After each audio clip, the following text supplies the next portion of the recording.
যে আগের চাইতে অন্ততপক্ষে 3 গুণ 4 গুণ খারাপ হয়ে গেছে। এই কারণ হলো এই আওয়ামী লীগ জমানাতে 14, 18 ইসে তারা যা কিছু হোক না কেন, সেখানে আপনি দেখেন যে পার্লামেন্টে যারা ছিলেন মোরলেস তাদের একটা কোয়ালিটি ছিল সব দিক থেকে।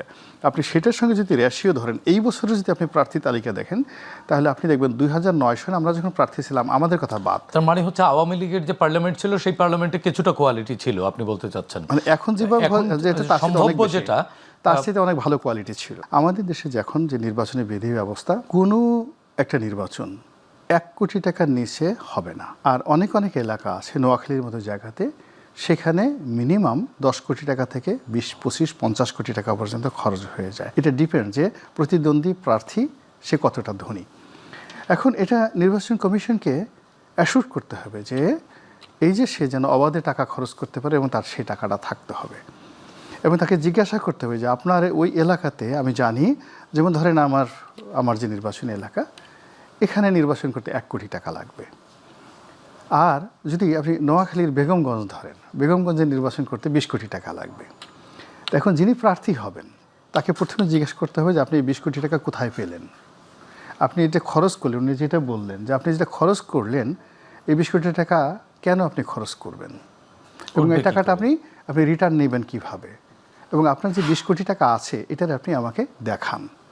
আপনার যদি বৈধ ইনকাম থাকে, 100 কোটি টাকা আপনার ইনকাম ট্যাক্স ফাইলে থাকে, ইভেন 20 কোটি টাকা থাকে, আপনার টাকা আপনি ছেড়ে ফেলে দেন, আপনার কোনো অসুবিধা নাই। কিন্তু আগে আপনি আমাকে বলেন যে আপনার এই নির্বাচনের টাকা আসবে, কিন্তু এখানে না করে সব জায়গা থেকে একটা শুভঙ্করের ফাঁকি। রনি ভাই, তাহলে প্রশ্নটি যে জায়গাটিতে আলোচনায় ছিলাম সেটি হচ্ছে যে আসলে এই যে মানে আপনাদের দুজনের আলোচনায় দেদারসে স্বতন্ত্র প্রার্থীদের মনোনয়ন বাতিল হয়ে গেল, তাহলে কি উৎসব থাকলো?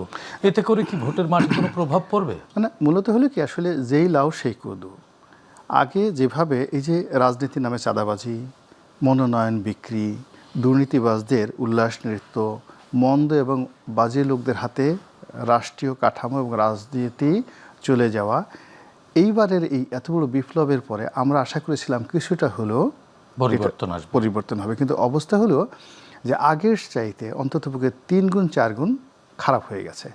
এর কারণ হলো সেই আওয়ামী লীগ জমানাতে 14, 18 ইসে তারা যা কিছু হোক না কেন, সেখানে আপনি দেখেন যে পার্লামেন্টে যারা ছিলেন মোরলেস তাদের একটা কোয়ালিটি ছিল সব দিক থেকে।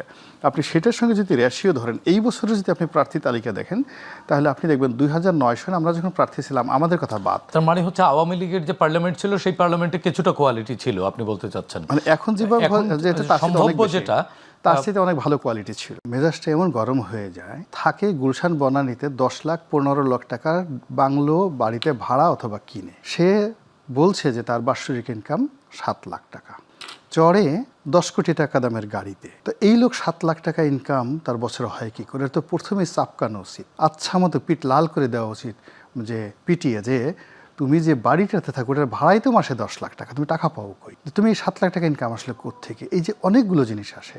আবার একজন লোক সরকারি একটা চাকরি করত, তো সরকারি একটা চাকরি করত কি ছিল, একজন টিওনো পর্যায়ের কর্মকর্তা ছিল।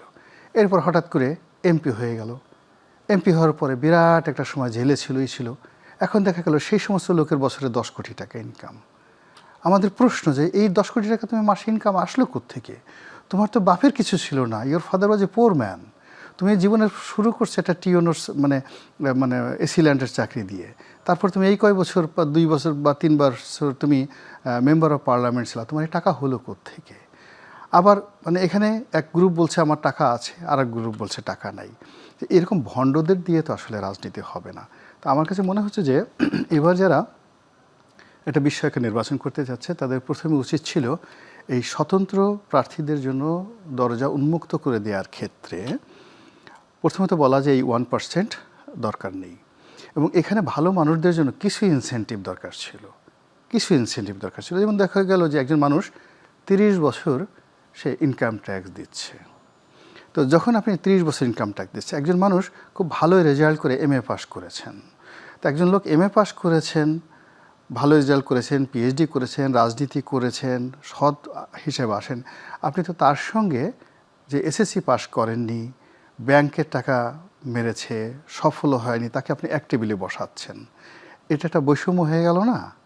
তো এখন এই যে বৈষম্য হয়ে গেল, ফলে আমি মনে করি যে আমাদের যে পার্লামেন্ট নির্বাচন যারা জনগণকে রিপ্রেজেন্ট করবে, যাদের আইডেন্টিটিতে সারা দেশ পরিচিত হবে, দেশ এবং দেশের বাইরে, যারা রেড পাসপোর্ট পাবে, যারা মৃত্যু পর্যন্ত একজন এমপি মেম্বার অফ পার্লামেন্ট ধরে নেওয়া হয় যে তিনি মন্ত্রী এবং প্রধানমন্ত্রী এরা সমগোত্রীয় সমপর্যায়ের। তো এমন একজন মানুষ যে কিনা রাষ্ট্রে থাকবেন এবং তার মৃত্যুর পূর্বক্ষণ পর্যন্ত তিনি ভিআইপি হিসেবে, গুরুত্বপূর্ণ ব্যক্তি হিসেবে থাকবেন। তা আমরা তো লেদু গেদু ধলা ভণ্ড প্রতারক চোর স্যাসর এই সমস্ত লোকদেরকে আমাদের প্রতিনিধি বানাতে পারি না। এই যে একজন লোক দেখা গেল যে আফসোস করতেছে যে আমি ঋণ খেলাফি, আমি এটা হচ্ছে, আরে বাবা তুমি নিজে যেখানে একটা ব্যবসা চালাতে পারোনি, ব্যাংক থেকে টাকা নিয়ে টাকাটা ঠিক মতো ফেরত দিতে পারোনি, তো সেখানে তুমি 5 লাখ লোকের রিপ্রেজেন্টেশন করবা, তাদের অভাব অভিযোগ তুমি করবে। একটা এলাকাতে 5,000 কোটি টাকার বছরে যদি 4-5 বছরে কাজ হয়, তো এই টাকার দিকে তো তোমার লোভ চলে যাবে, লালসা চলে যাবে। এই লালসা থেকে তুমি কিভাবে মুক্ত হবে?